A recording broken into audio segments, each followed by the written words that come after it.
Welcome back to For the Mariners by the Mariners channel.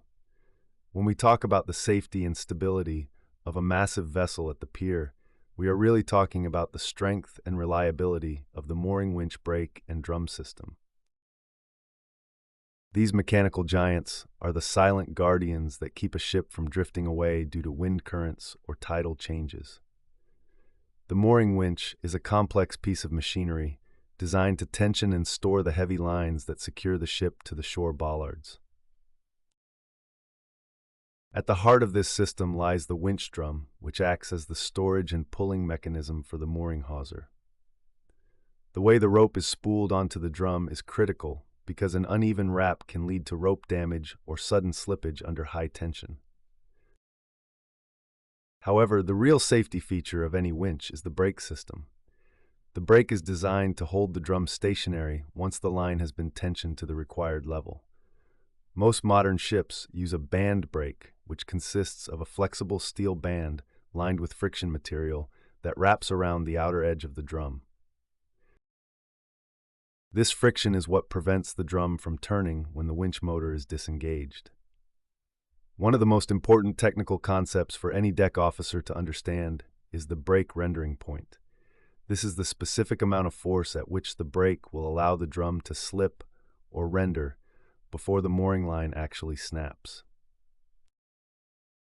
It is a safety valve for the entire system. If a sudden gust of wind or a passing ship puts too much strain on the lines, the brake should slip just enough to relieve the tension and prevent a catastrophic line failure. To ensure this happens correctly, the crew must perform regular brake rendering tests using a hydraulic jack and a torque wrench to calibrate the tightening nut to a specific setting.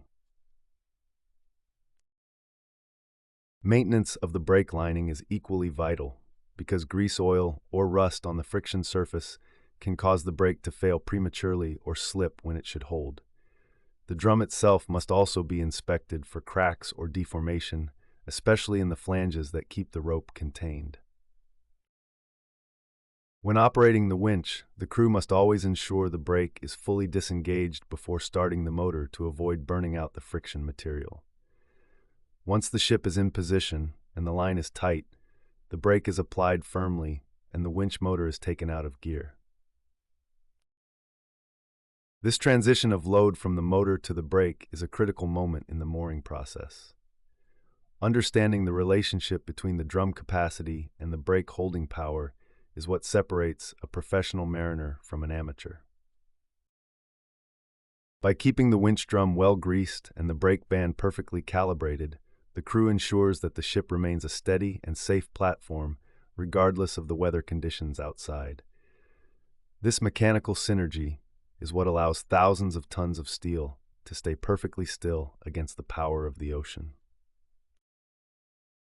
If you found this video helpful, please give us a thumbs up, hit the notification bell, comment, like, share, and subscribe for more insights.